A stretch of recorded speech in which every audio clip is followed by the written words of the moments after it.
Assalamualaikum warahmatullahi wabarakatuh. Alhamdulillah, alhamdulillahilladzi bi ni'matihi tatimmus shalihat. Asyhadu an la ilaha illallah wahdahu la syarikalah wa asyhadu anna Muhammadan abduhu wa rasuluhu la nabiyya ba'dah. Allahumma shalli wa sallim ala nabiyyina wa rasulina Muhammadin wa ala alihi wa sahbihi wa mawalah.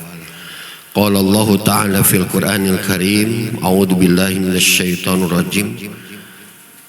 Bismillahirrahmanirrahim. Wa minan nasi may ya'budullaha ala harf.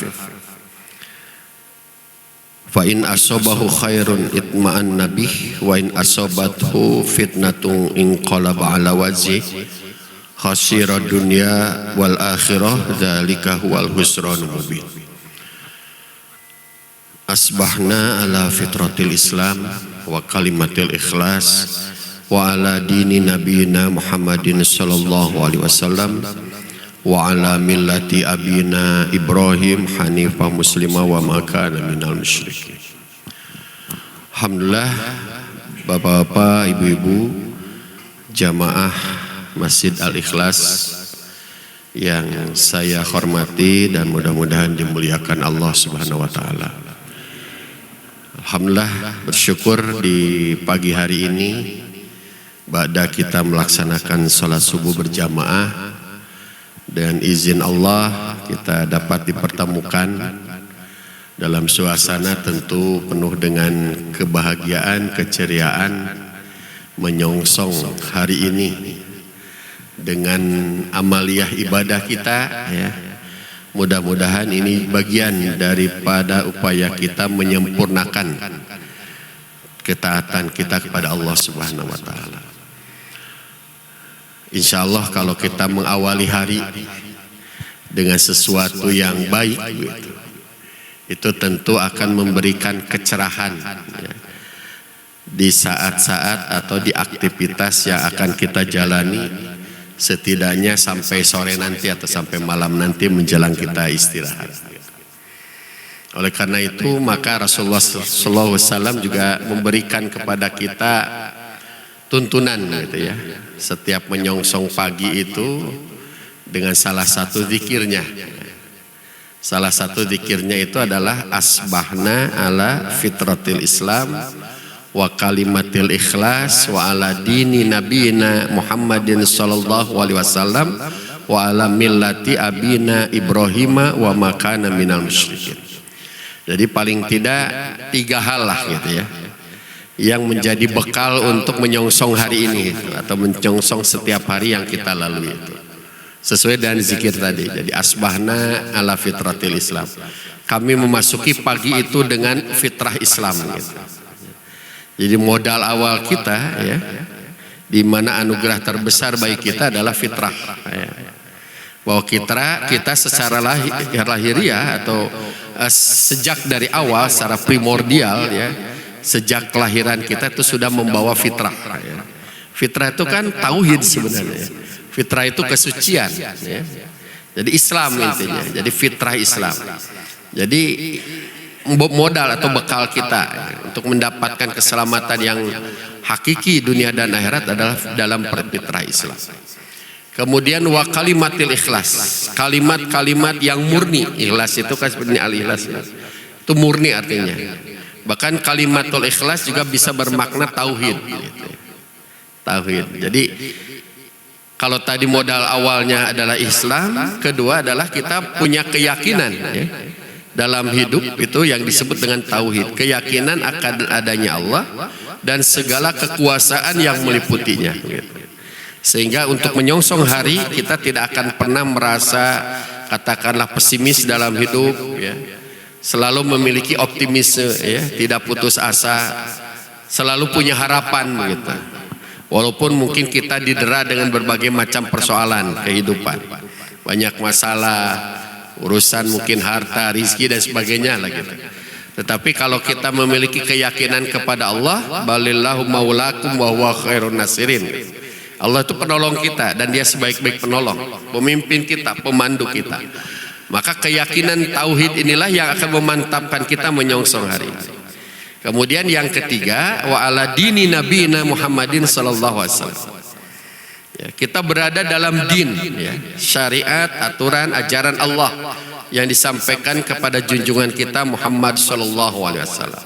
Sehingga din ini nanti yang memandu ya, menuntun kita menyongsong atau menjalani hidup itu sesuai dengan apa yang diinginkan Allah.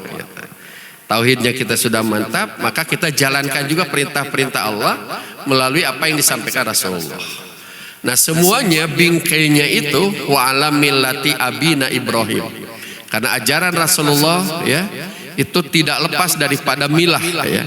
Milah ikutan daripada Kanjeng Nabi Ibrahim alaihissalam. Sebagai bapaknya para nabi, bapaknya tauhid. Nah, jadi semuanya kita mengikut atau mengacu pada milah Ibrahim. Nah, sehingga zikir ini kalau kita maknai ini luar biasa ya. Menyongsong hari setiap hari dengan paling tiga hal itu ya. Dengan fitrah Islam, dengan iman ya, tauhid dan juga dengan ajaran-ajaran yang kita laksanakan dari Rasulullah.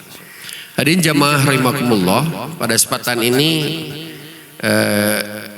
tema yang ingin saya sampaikan ya mungkin sesuai dengan apa yang juga di player itu bagaimana kita ya sesuai juga dengan apa yang tadi disampaikan di awal, bagaimana menyelaraskan hidup kita gitu ya.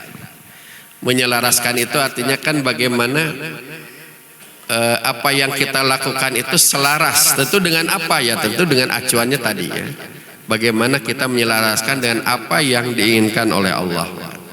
Karena kita menyadari manusia itu berada dalam suasana yang sebenarnya labil gitu ya. Tadi di awal di iftitah saya bacakan Quran surat 22 surat Al-Hajj ayat 11. Surat Al-Hajj ya ayat 11 ya, surat 22. Di mana Allah berfirman wa minan nasi may ya'budullaha ala harfin.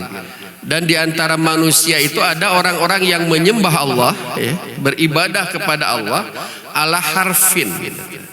Harf itu artinya apa? Goyah atau apa? Berubah-ubah gitu ya.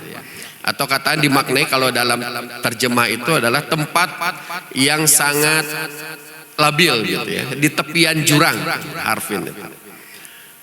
Jadi kita itu kata Allah digambarkan beribadah kepada Allah atau mengabdikan diri kepada Allah itu atau menjadi hamba Allah di tempat yang sebenarnya labil gitu, ala harfin.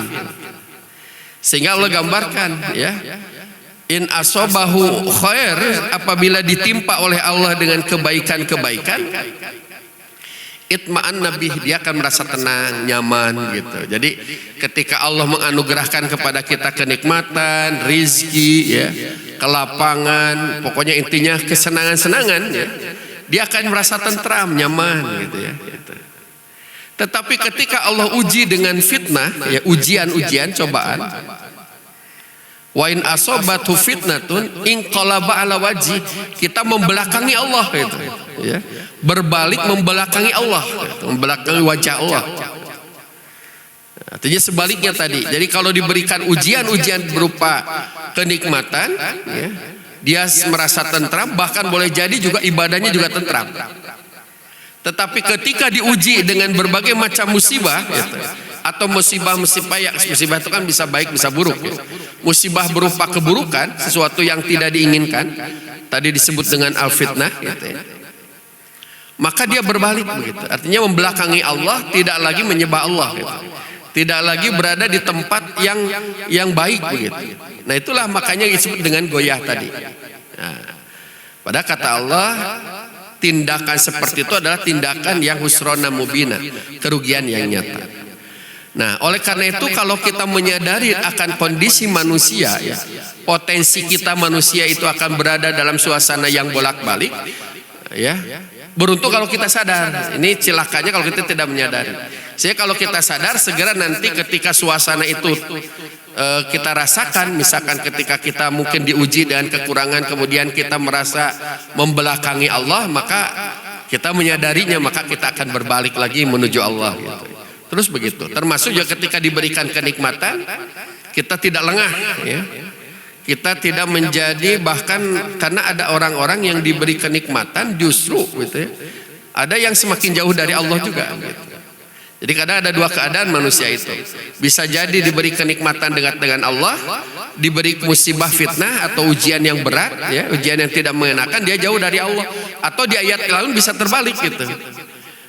Ketika diuji dengan kesusahan dia dekat Allah, tetapi ketika diuji dengan kesenangan dia jauh dari Allah, bisa jadi begitu. Gitu ya. Itu labilnya dalam kehidupan manusia. Nah oleh karena itulah maka potensi-potensi ini yang ada dalam diri kita harus kita sadari sehingga kita bisa mengantisipasi gejala-gejala yang timbul itu ya, dan kemudian kita bisa berupaya untuk mengatasinya. Nah salah satu hal yang menjadi faktor penting tentu saja itu ada pada diri kita sendiri ya. Nah disinilah fungsinya Allah menurunkan Nabi membawa wahyu ya, wahyu kemudian hidayah ya dari Allah, dan membawa ilmu untuk kita ya, untuk nanti menjadi bekal hidup, dan itu diberikan kepada manusia di mana manusianya sudah ada potensi di dalam dirinya gitu. Ya manusia akan diberikan oleh Allah akal, diberikan oleh Allah nafsu di sana ya, sebagai potensinya.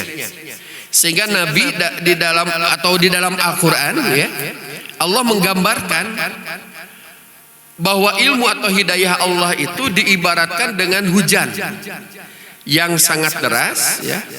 Kemudian ketika hujan itu turun, dia menimpa bumi, maka pasti bumi yang gersang itu akan menjadi subur gitu ya. Akan menumbuhkan tanaman-tanaman. Idealnya kan begitu ya.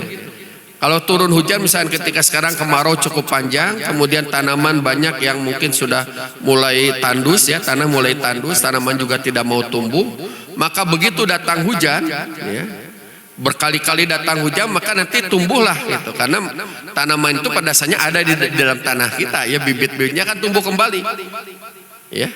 Yang tadinya baladun mayit, tanah yang mati gersang menjadi fa'ambataha, dia tumbuh kembali tanaman-tanaman. Nah tetapi Allah pun menggambarkan tidak semua tanah ya mampu menyerap air hujan secara baik dan menumbuhkan tanaman. Nah inilah yang di dalam Al-Quran bisa dilihat dalam surat Al-A'raf ayat 58. Di ayat 57-nya menggambarkan tadi tentang hujan. Bagaimana hujan itu awalnya kan dari angin digiring oleh Allah ya kepada menggiring awan gitu ya, di mana awan itu nanti mulai proses ya secara alamiah membawa butiran-butiran air ya, digiring oleh angin, kemudian diturunkanlah di tempat tertentu sesuai dengan kehendak Allah menjadi hujan, sehingga bisa menghidupkan tanah yang tadinya mati baladun mayit ya, menjadi tadinya libaladil mayit, tanah mati menjadi hidup kembali. Itu di dalam Al-A'raf ayat 57. Nah di ayat 58 ini digambarkan, ini barangkali juga gambaran kita semua sebagai amsal, karena Al-Quran itu isinya ya, perintahnya itu bisa disampaikan oleh Allah dalam bentuk perintah secara langsung seperti misalnya perintah sholat, perintah zakat. Tetapi ada kalanya dalam uslub atau gaya bahasa yang lain, seperti misalkan melalui kisah gitu. Kisah-kisah para nabi, kisah-kisah umat terdahulu, baik yang sukses di dunia ataupun juga yang disengsarakan atau diazab oleh Allah, itu kan sebagai peringatan. Nah, itu uslub gaya bahasa Al-Quran. Di samping itu ada yang disebut dengan amsal. Amsal itu apa? Perumpamaan gitu ya. Pemisalan. Apa maksudnya? Supaya, karena kan kadar kemampuan orang yang menerima wahyu juga beda-beda. Ada yang berpikirnya abstrak, bisa berpikir abstrak, ada bisa konkret.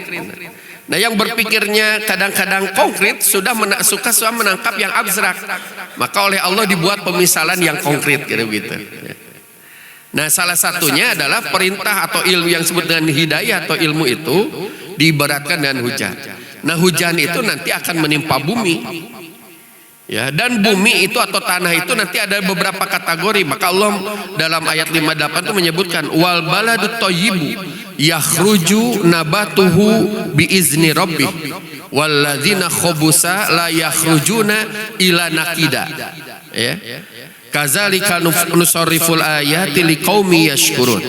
Dan tanah, kata Allah, ya, tanah yang baik, ya, yang thayyib, itu pasti menumbuhkan yakhruju nabatu, menumbuhkan tanaman-tanaman yang baik pula dengan izin Tuhan. Walladzina khabusa, tetapi sebaliknya tanah yang jelek, khabusa itu bisa keji kalau di ayat, ya, masuk bisa disebut najis atau kotor atau mungkin disebutlah jelek, tanahnya kurang bagus gitu, ya. Dia tidak tentu ketika air atau air hujan itu menimpanya, dia nerima air hujan tetapi tidak mampu menumbuhkan tanaman di sekitarnya. Mungkin hanya menyerap saja. Itu tanah-tanah gersang seperti itu. Tidak mampu menumbuhkan. Walladzina khabusa la yakhrujuna illa nakida. Kalaupun menumbuhkan tanaman, maka tanamannya adalah tanaman yang nakida. Nakida itu artinya merana gitu.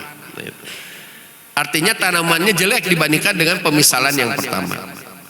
Nah, ini gambaran dalam diri kita sesungguhnya bahwa tanah itu ibarat jiwa kita. Sementara air hujan adalah hidayah dan ilmu Allah. Kalau tanah kita baik, ya, subur, siap menangkap dengan memaksimalkan anugerah Allah berupa akal, kan akal itu anugerah yang terbesar yang bisa menangkap isyarat-isyarat langit, ya, sehingga bisa menerima kebenaran.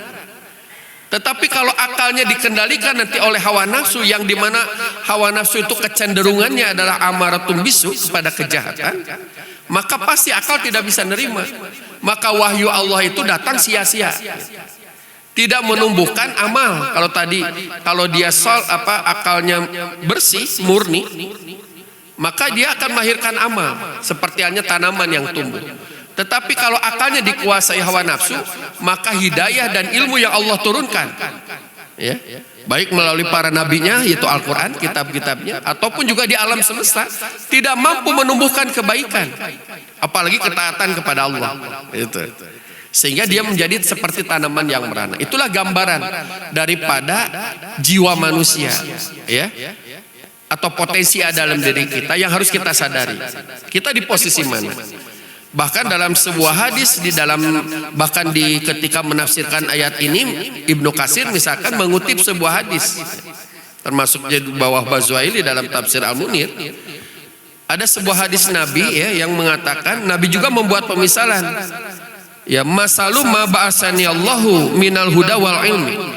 Pemisalan, ya, Allah mengutusku, ya, sebagai Rasul, kata Nabi, ya, adalah itu mengutus dengan hudan, petunjuk dan ilmu, kama saligoisin kasir asoba ardon.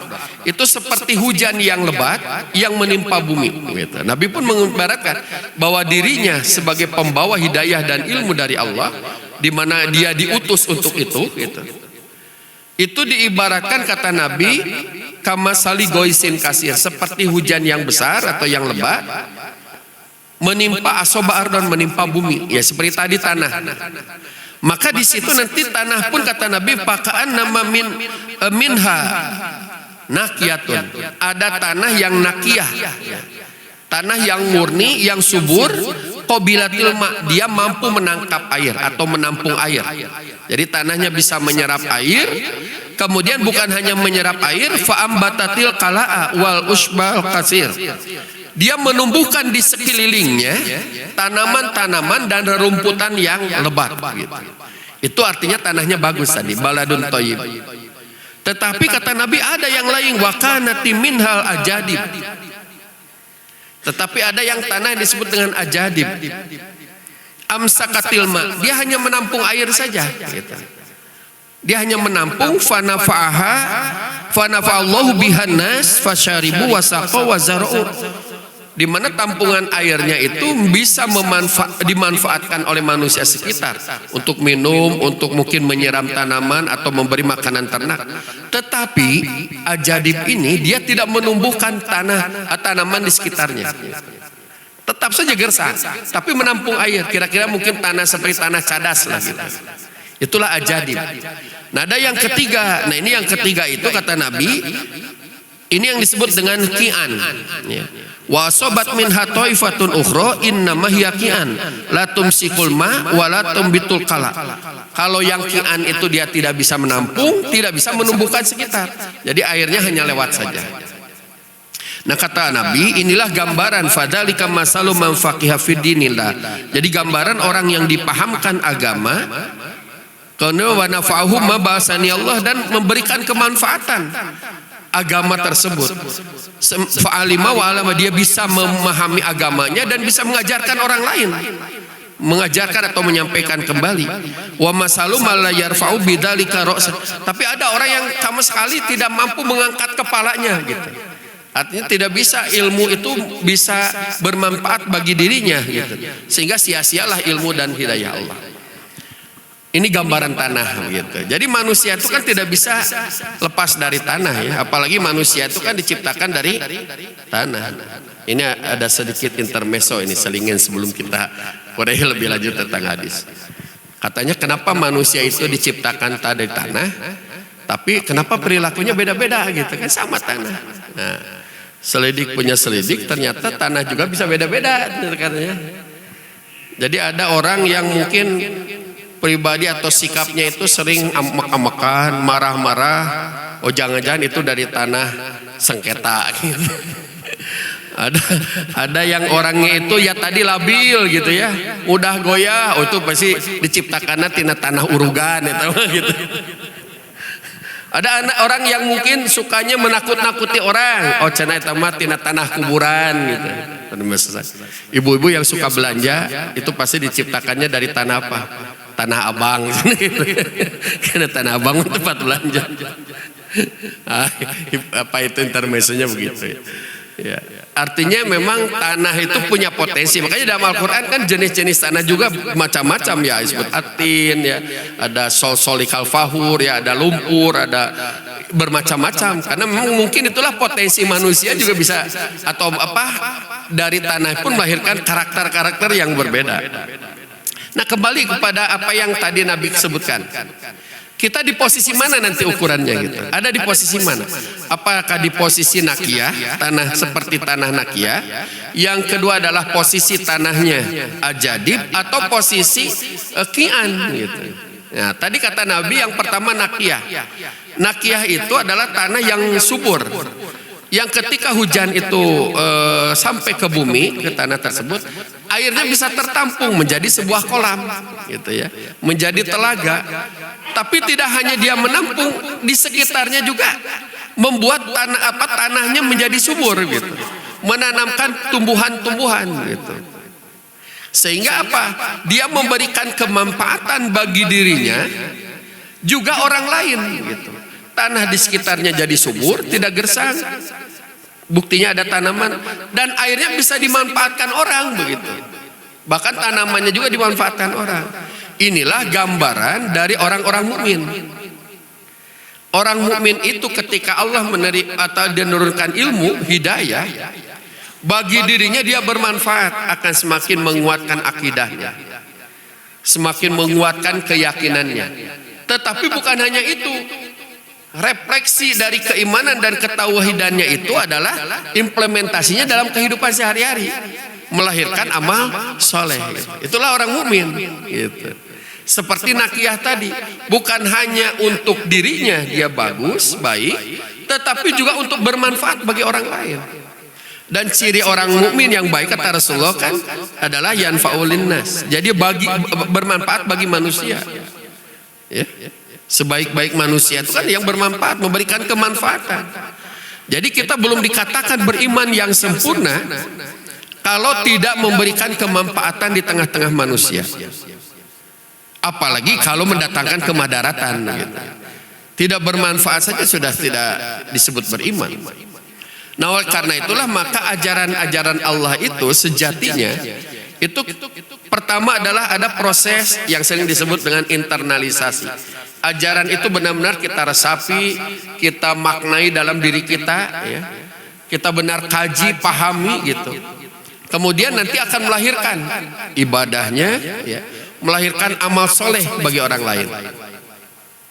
Ini insya Allah kata Nabi itu jenis tanah nakiyah yang memberikan kemanfaatan, tetapi juga yang dirinya juga mendapatkan kemanfaatan.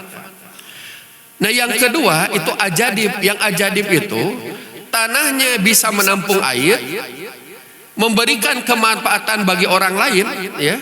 Katakanlah bagi manusia dia bisa mengambil air itu untuk minum, air untuk mungkin bersih-bersih, untuk bahkan menyiram tanaman, dia bisa bawa juga untuk ternaknya dan sebagainya. Tetapi kalau yang ajadib, tanah di sekitarnya tidak menumbuhkan tanaman gitu. Ini yang kata Nabi disebut dia tidak mampu mengangkat begitu. Dia mungkin dia hafal atau bahkan mungkin dia bisa menangkap, ya, memelihara ilmu-ilmu Allah. Bahkan dia bisa menyampaikan kepada orang lain, tetapi untuk dirinya dia tidak laksanakan begitu. Tidak meresap, tidak ada proses internalisasi. Yang ada hanya eksternalisasi. Keluar saja. Kan banyak orang-orang yang ilmunya tinggi, ya, bahkan mungkin gelar profesor, mungkin di bidang yang khusus agama, ya Al-Quran dan sebagainya. Tapi kadang-kadang perilaku sehari-harinya tidak menunjukkan nilai-nilai keislaman. Bahkan ada yang menjual ayat untuk kepentingan pribadinya, ya, untuk hartanya atau memperkaya dirinya, kan banyak begitu. Itu disinyalir kan oleh hadis ini. Dia ilmunya banyak, dia bisa menampung ilmu Allah dan mengajarkan pada manusia, tetapi dalam kehidupannya tidak ada, ya, refleksi dari ajaran itu bagi dirinya. Jadi hanya pintar menyampaikan kepada orang lain. Nah, ini menurut para mufassir hadis dikategorikan di situ adalah, makanya tidak begitu jelas dalam hadis, ya. Itu digambarkan itulah banyak kelompok yang disebut dengan fasik, munafik gitu, ya. Ya, orang-orang munafik itu kan ilmu agamanya boleh jadi lebih tinggi dibanding orang mukmin gitu. Tetapi niatnya bukan untuk benar-benar menuju Allah, ya. Tapi hanya untuk kepentingan-kepentingan yang sesaat, kepentingan duniawi. Dia jual ayat-ayat untuk kepentingan dirinya dan harga yang murah gitu. Samanan qalilan. Ya, itu banyak orang-orang seperti itu. Nauzubillah min dzalik. Mudah-mudahan kita tidak termasuk yang ajadib ini. Dan yang lebih ini lagi ada yang ketiga, yang ki'an. Ki'an itu ilmunya tidak masuk dan kemanfaatan bagi orang lain juga tidak ada. Itulah barangkali orang-orang kafir. Jadi orang kafir, wahyu Allah turun, ilmu Allah turun, tidak memberikan manfaat bagi dirinya, ya, dan juga tidak mendatangkan manfaat bagi sekitar. Itu gambaran daripada tanah ki'an. Nah, nanti tinggal kita posisi kita di mana gitu. Posisi kita ada apa di tanah yang pertama apa tadi? Tanah nakiyah, ya, atau bisa juga tanah nakiyah itu sedang baladu thayyib, ya, tanah yang baik, atau ajadib atau ki'an gitu. Tinggal ngukur saja. Karena kita tahu, yang tahu adalah kita di sini, kita sendiri. Tinggal nanti mengoreksi dan kemudian berupaya untuk memperbaiki. Nah, oleh karena itulah bagaimana ilmu Allah ini, ya, ini pentingnya kita akhirnya pada penyelarasan diri kita hidup. Karena memang ilmu atau hidayah itu boleh jadi nanti nyambung dengan potensi yang ada dalam diri kita, yaitu akal yang Allah anugerahkan. Ada kalanya juga tidak. Saya tadi tidak melahirkan amaliyah itu karena apa? Nah, satu hal yang paling menentukan bukan hanya sekedar hidayah, apa yang disebut dengan at-taufik. Makanya kita sering mendengarkan taufik dan hidayah. Apa bedanya taufik dan hidayah gitu, ya. Jadi kalau hidayah itu petunjuk Allah. Al-Quran itu hidayah. Alam semesta juga hidayah, kan itu petunjuk-petunjuk Allah atau ayat-ayat Allah. Tetapi tidak semua dia akan bisa hidayah itu bermanfaat. kalau tidak ada taufik. Apa itu taufik? Itu sesungguhnya taufik itu adalah pertolongan Allah. Ya, pertolongan Allah pada kita karena kita sudah menyiapkan diri untuk menerima hidayah. Kalau kita sendiri tidak menyiapkan diri, tidak akan ada pertolongan Allah. Maka nyambunglah antara potensi ada dalam diri kita dan hidayah. Sehingga jangan sampai ada orang mengatakan, maaf misalkan, saya belum bisa melaksanakan syariat Allah, gitu. Perintah Allah, saya kan belum dapat hidayah, gitu. Pada hidayahnya ada di Al-Quran, gitu ya. Perintah-perintah itu ada di dalam Al-Quran, jelas sekali. Tapi kita sering bilang belum dapat hidayah. Baca dalam Al-Quran, hidayahnya ada, tapi taufiknya yang belum ada, begitu. Taufik dari Allah, pertolongan dari Allahnya belum ada. Dan pertolongan Allah ini pun tentu saja harus diusahakan, tidak menunggu begitu saja pertolongan Allah datang. Nah inilah makanya yang disebut dengan keserasian antara potensi ada dalam diri kita dengan hidayah Allah itu, sehingga nanti Allah memberikan pertolongan, hidayah itu akan memberikan kemanfaatan bagi diri. Seperti hanya hujan tadi dengan tanah. Nah bagaimana upaya itulah, maka bagaimana kita menyelaraskan hidup itu dengan petunjuk Allah. Nah makanya ada satu ungkapan yang menarik ya, yang ini sering dibaca oleh para mubalik, para khotib di ujung biasanya ya. Dan biasanya tradisinya lebih banyak digunakan oleh orang-orang Nahdien ya. Wallahul muwafiq ila aqwamit thoriq. Wallahul muwafiq ila aqwamit thoriq. Ini konon diciptakannya itu ya, dipelopori kali. Itu bukan hadis ya, bukan hadis juga, apalagi bukan Al-Quran. Itu oleh kalau tidak salah Ahmad bin Hamid bin Abdul Ahmad ya. Pokoknya dia Kiai Kendal ya. Dulu bahkan dia menciptakan juga istilah billahi fisyabil haq. Tapi katanya billahi fisyabil sudah umum gitu. Gantilah dan wallahul muwafiq ila aqwamit thoriq. Ternyata di wallahul muwafiq ila aqwamit thoriq itu muatannya luar biasa. Jadi kalau paling tidak ada 3 hal ya.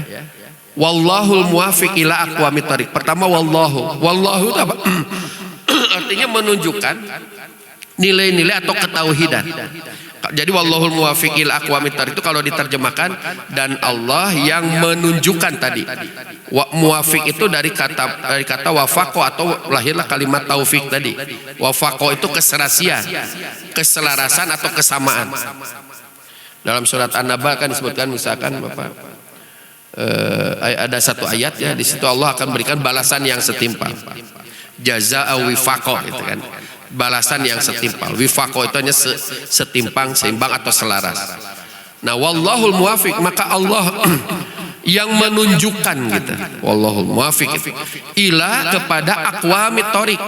Aqwamit thoriq itu adalah jalan yang lurus. Jalan yang benar itu aqwam. Nah berarti di situ ada 3 makna yang harus. Pertama adalah tentu tidak bisa lepas bahwa taufik itu adalah dari Allah. Maka kunci untuk mendapatkan petunjuk Allah tiada lain, kita senantiasa selaras dengan apa yang menjadi jalan tauhid. Kalau kita tidak memiliki keyakinan kepada Allah, maka jangan harap mendapatkan hidayah atau taufik itu. Wallahu, Allah meyakinkan bahwa Allah satu-satunya zat yang menentukan segalanya, punya iradah, punya qudrah. Nah kalau nanti di sisi tauhid ini kita batal gitu ya, tidak murni lagi karena tauhidnya mungkin tercampur ya, oleh keyakinan kepada yang lain, tidak lagi kholas, tidak ikhlas ya, tidak murni, pada disebut istilah tauhid khalis. Maka biasanya tauhid itu tercampur mungkin dengan kesyirikan, percaya kepada kekuatan lain ya, percaya kepada kehebatan mungkin benda begitu ya. Atau mungkin kita juga percaya ya kepada kemukjizatan manusia atau manusia biasa ya, karomah dan sebagainya gitu ya. Percaya hanya pada itu dan bahkan mengganggu kepercayaannya pada Allah, itu sudah syirik kan? Sudah terganggu tauhidnya. Maka berarti syarat pertama tidak akan terpenuhi untuk mendapatkan jalan kebenaran. Nah maka tauhid ini yang paling penting. Kemudian Wallahu muwafiq. Muwafiq itu artinya jalannya yang harus ditempuh. Bagaimana kita menyelaraskan diri, ya, melaksanakan apa yang diperintahkan Allah, ya, melaksanakan dirinya, kemudian barulah nanti kita akan sampai pada aqwamut thoriq. Aqwamut thoriq apa? Jalan yang benar. Ya tentu jalan yang benar adalah jalan yang sudah dicontohkan oleh Allah dan Rasulnya, ya, melalui Al-Quran dan hadis. Maka bagaimana kita berupaya untuk selalu, ya, meningkatkan pemahaman kita kepada ajaran-ajaran Islam. Jangan merasa puas. Urusan ilmu Allah itu jangan merasa puas. Sebab banyak orang yang celaka karena merasa puas diri. Kalau diajak ngaji misalnya, sudahlah, udah tiba lagi ngaji mak itu kene gitu. Saya ngaji di pesantren sudah 6 tahun. Gitu. Saya ngaji, sudahlah gitu. Mangga we ibu itu payun, mangga we bapak. Bosan ngaji mah gitu. Atau bilang nanti juga bisa di TV juga banyak sekarang, apalagi di internet sekarang gitu. Ada yang merasa puas sehingga ketika diingatkan, ya, dia salah, ada hal yang keliru yang tidak pernah dia coba koreksi, ya, karena mungkin pemahamannya masih pemahaman yang lama, mohon maaf ini, ya. Kemudian dia meyakini pemahaman yang lama itu adalah yang terbaik. Padahal mungkin orang-orang dulu yang mengajarinya ada keterbatasan ilmu gitu, ya. Keterbatasan. Tapi kadang-kadang kita sudah saklek aja dipakai. Kemudian ketika ada orang mengingatkan, ada orang yang, nah ini yang ternyata ada yang rujukan yang benar, nggak mau nerima gitu. Tidak mau berupaya. Ini yang celakanya. Orang yang tidak mau, kalau dalam surat Al-Kahfi itu adalah orang yang yahsabuna annahum yuhsinuna sunah. Dia mengira sudah berbuat yang terbaik dalam kehidupan dunia, padahal justru celaka gitu. Nah ini hati-hati dengan perilaku seperti ini. Jadi tidak boleh merasa puas dengan amalia kita. Sebab orang-orang yang merasa puas dengan amalia itu kecenderungannya bisa celaka. Kita semua sama. Kalau puas dengan amal-amal kita, tidak ada upaya memperbaiki diri. Ya. Ada sebuah kisah sufi, mungkin juga Bapak Ibu sering dengar, ya. Ada seorang ulama besar, saya lupa lagi namanya. Dia itu seorang pembuat atau penenun kain. Dia menenun kain, kemudian setiap hasil tenunannya dia bawa ke pasar, kemudian didagangkan, dijual gitu, ya. Suatu ketika satu tenunannya selesai, dan dia sebelum membawa ke pasar dia selalu teliti gitu, ya. Teliti secara detail, jangan sampai tenunannya itu ada cacat gitu. Kalau ada cacat dia nggak mau jual, ingin menjual yang terbaik. Om dia seorang ahli sufi.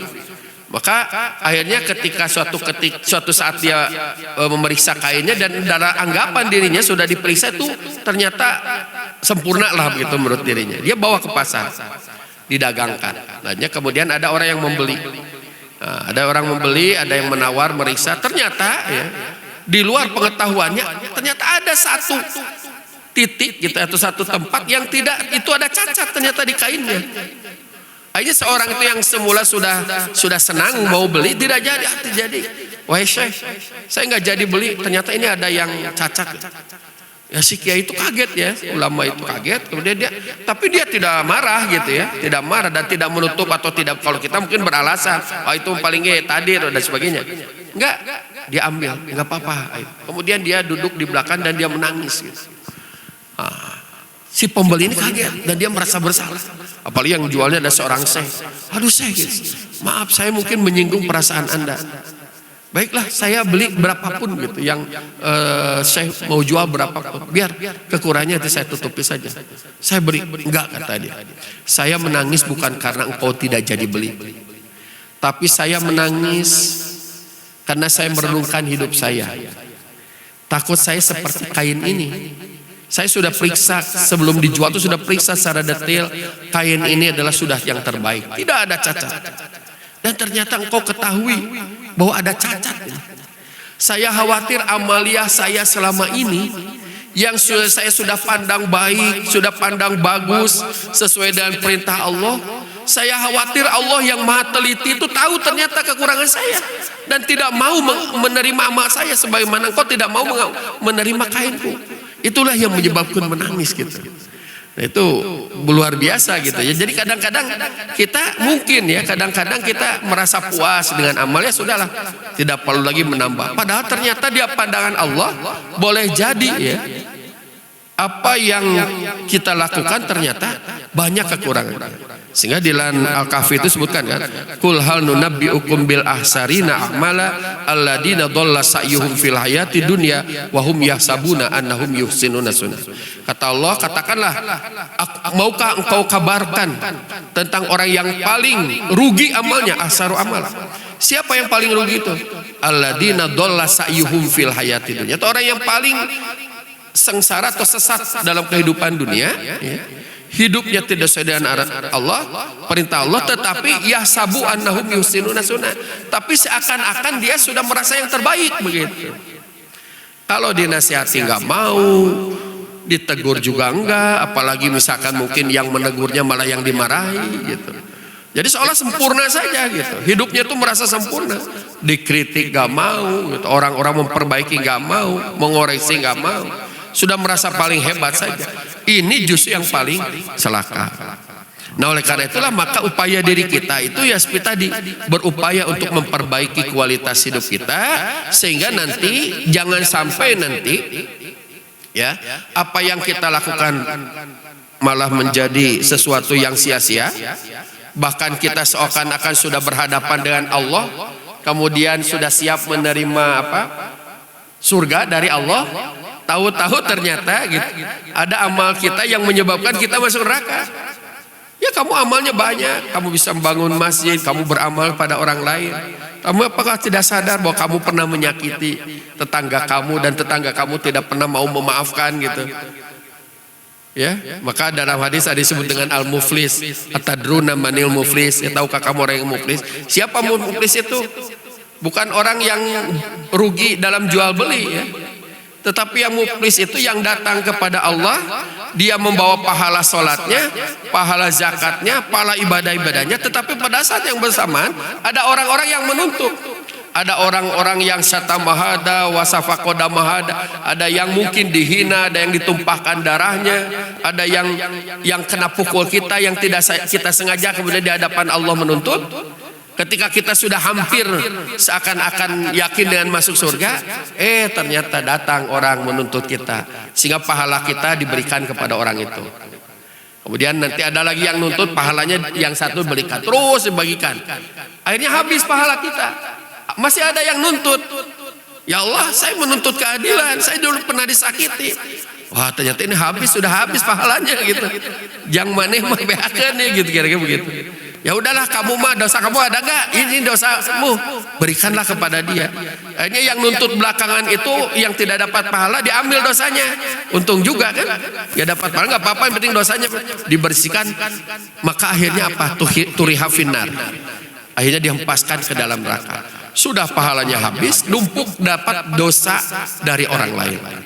Itu kata Nabi gambaran al-muflis ya. Yang nanti akan terjadi mungkin kita semua. Ya tadi ya, karena mungkin tidak menyadari dalam kehidupan dunia banyak orang. Nah, oleh karena itulah kembali tadi bahwa kita menyadari akan kelemahan kita menyadari banyak tentu saja ya, bahwa kalau bukan karena pertolongan Allah, kita mungkin berpotensi untuk bisa celaka, berpotensi bisa sesat dalam kehidupan dunia. Apalagi dengan belantara kehidupan dunia yang banyak sekali misterinya ya. Yang kata Nabi bisa jadi rajulu yu'minu yusbihu mu'minan wa yumsi kafiron, au yumsi mu'minan wa yusbihu kafiron. Bisa jadi pagi dia beriman seperti serang. Kita merasakan ya. Merasakan apa? Kenyamanan ibadah, nikmat sekali di masjid ya. Kita bisa benar-benar merasakan kenikmatan yang luar biasa. Yusbihu mu'minan, pagi hari beriman. Tapi kata Nabi boleh jadi wa yumsi kafiron. Dalam perjalanan kita dari pagi ke sore ada ujian-ujian kan nanti di kantor, di perjalanan, di mana-mana. Gogodanya semakin loba, ya banyak sekali menggoda kita. Akhirnya wa yumsi kafiron kata Nabi. Sore menjadi kufur, tidak mustahil. Atau boleh jadi wa yumsi mu'minan wa yusbihu kafiran. Sore nanti kita beriman, pagi-pagi jadi kufur. Apa persoalannya kata Nabi? Ya bi'udinahu bi'arodi minad dunia. Dia menjual agamanya untuk kepentingan duniawi. Maka di awal hadis itu disebutkan badiru bil a'malis shalihah fasatakunu fitanun kaqita'il lailil muslim ya. Bersegeralah kalian melakukan amal soleh, jangan ditunggu-tunggu, karena akan ada suasana ketika kehidupan itu gelap gulita gitu ya. Hakito ilailil muslim gitu. Hidup yang berlipat-lipat kegelapannya. Sehingga ya tadi banyak sekali misteri. Pagi beriman, sore kafir. Sore beriman, pagi kafir. Jadi lagu Bimbo juga itu kan. Pagi beriman, sore kafir. Itu memang karakter sinyal menabi seperti itu. Makanya kuncinya badir bil amal. Dan yang paling penting adalah kita selalu meminta pertolongan kepada Allah. Nah, bagaimana bentuk pertolongannya? Nah, Nabi mengajarkan. Ini bukan kali yang terakhir. Nabi mengajarkan kepada Muaz bin Jabal. Suatu ketika Nabi bertemu dengan Muaz, kemudian dia memegang tangan Muaz seraya mengatakan, "Ya Muaz, anna la uhibbuk. Inni la uhibbuk. Sesungguhnya aku mencintaimu. Sungguh aku mencintaimu." Bayangkan Muaz bin Jabal seorang sahabat oleh Nabi ya, dan penuh kasih sayang, kemudian menyampaikan aku mencintaimu. Dan itu katanya sunnah kita menyampaikan seperti itu pada orang lain, menyenangimu gitu. La uhibbuk. Tapi kata Nabi bukan hanya sekadar menyampaikan cinta, tapi Nabi mengajarkan atau mewasiatkan pada usika antada'a qabla kulli duburi sholat. Jangan kau tinggalkan setiap selesai atau di belakang sholat kamu doa. Apa doa yang Nabi ajarkan? Mungkin Bapak Ibu juga sudah sering melafalkan doa ini. Allahumma inni ala zikrika wa syukrika wa husni ibadati. Itu doanya Nabi yang diajarkan pada Muaz bin Jabal agar kita senantiasa meminta pertolongan Allah. Apa yang kita minta pertolongan Allah itu tadi dalam rangka nanti menyerahkan hidup kita ya. Sehingga kita mendapatkan taufik pertolongan Allah itu adalah Allahumma inni ala zikrika. Ya Allah, tolonglah aku untuk senantiasa berzikir kepadamu ya. Berzikir itu artinya mengingat Allah, sadar akan keberadaan Allah, merasa diperhatikan oleh Allah, merasa diawasi oleh Allah ya. Dan yakin juga Allah akan berikan pertolongan kepada kita. Itu bentuk zikirnya. Bukan hanya dengan lafal ya. Zikir itu bisa ucapan, bisa tindakan, bisa hati. Sebuah komponen ada dalam diri kita bisa bernilai zikir. Zikrika, kita ingin minta pada Allah dalam hidup itu sudah tidak lepas lagi lah zikir dengan Allah. Ya, supaya hidup kita menjadi tenang, menjadi nyaman. Kalau tanpa pertolongan Allah berat gitu ya. Menghadapi kehidupan seperti berat. Tapi kalau kita punya Allah ya tenang saja lah gitu. Punya zat yang maha kuasa sehingga kita punya masalah dan Allah menolong gitu. Ya tidak pernah nanti akan menjadi dalam kondisi apapun datang apa krisis apapun tidak menyebabkan dia itu putus asa. Kalau sudah yakin dengan pertolongan Allah, maka kita minta selalu berzikir kepada Allah, selalu ingat akan keberadaan Allah. Kemudian wasukrika, kita mohon mudah-mudahan Allah memberikan kepada kita rasa atau rasa syukur kepada Allah. Syukur itu tentu saja kita merasakan kenikmatan Allah begitu banyak pada kita. Mudah-mudahan mendorong kita semakin dekat atau semakin meningkatkan kualitas ibadah kita. Maka yang terakhir juga meminta kepada Allah wa husni ibadati, agar kita juga menjadi orang yang paling hebat dalam ibadah gitu. Paling sempurna. Itu kan ihsan ya, muhsin. Bagaimana kita ingin selalu memperbaikilah kualitas ibadah kita, jangan sampai tadi merasa puas dengan apa yang ada dalam diri kita. Nah mudah-mudahan dengan 3 doa ini yang diajarkan Muaz bin Jabal, Rasulullah kepada Muaz, bahkan Rasulullah mengatakan baca antada'a kulli duburi sholat. Tapi ada yang memaknai di belakang sholat itu di ujung sholat sebelum salam, ada yang setelah salam gitu. Itu ada dua penafsiran. Dan mungkin juga jadi ada rujukannya. Ada yang membacanya sebelum salam gitu ya, baca doa atau setelah salam gitu ya. Karena memaknai duburi itu ya di belakang. Artinya kita tidak boleh lah ya, intinya tidak boleh melepaskan doa itu supaya kita juga mendapat pertolongan Allah. Barangkali itu mungkin sekedar tausiah untuk diri saya sendiri dan Bapak sekalian dan bisa mengambil hikmahnya. Jadi pada intinya mari kita selaraskan hidup kita dengan apa yang sudah Allah tuntunkan, dan tentu yang paling penting dalam hidup itu sudah harus menyadari kita itu lemah ya. Kita itu lemah kalau bukan pertolongan Allah. Kita bisa jadi nanti bodoh kalau juga bukan ilmu Allah, dan kita bahkan bisa jadi sesat kalau bukan karena petunjuk Allah. Barangkali itu mungkin cukup ya Ustaz. Jadi saya mohon maaf apabila ada yang kekurangan dari apa yang saya sampaikan. Yang benar tentu dari Allah, dan mudah-mudahan itu bisa menuntun kita untuk mendapatkan kebahagiaan yang hakiki dan dunia dan akhirat. Allahumma sholli ala Muhammad wa ala alihi wa sahbihi ajmain. Amin ya mujibas sa'idin. Allahumma inna ala zikrika wa syukrika wa husni ibadatik. Allahumma inna nas'aluka bi asma'ikal husna ya fatahu ya alim ya azizu ya karim. Iftah abwaba qulubina binurika warhamna bi ta'atika wahjub anna ma'syiatika wamnun alaina bi ma'rifatika ilahana wa fikna wa agnina bi qudratika an qudratina wa bi ilmika an ilmina wa bi iradatika an iradatina wa bi sifatika an sifatina fa anta sahibul madadi wal futuh wa anta ala kulli syai'in qadir. Ya Allah, kami bermohon kepadamu demi nama-namamu yang indah, ya Fatahu ya Alim ya Azizu ya Karim.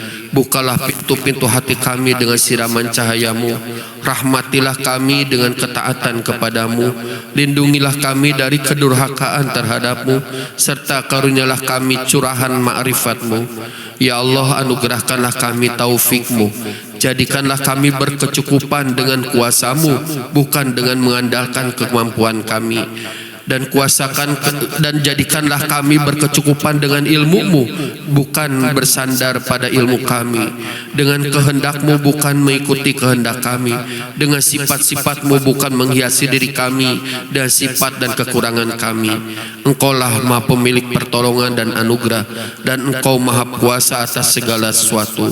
Ya Hayyu ya Qayyum bi rahmatika astaghis fala takilni ila nafsi tarfat ain wa aslih li sya'ni kullahu. Rabbana atina fid dunya hasanah wa fil akhirati hasanah wa qina adzabannar. Subhana rabbika rabbil izzati amma yasifun wassalamun alal mursalin walhamdulillahi rabbil alamin. Nasrun minallah wa fathun qarib wa basyiril mu'minin. Assalamualaikum warahmatullahi wabarakatuh.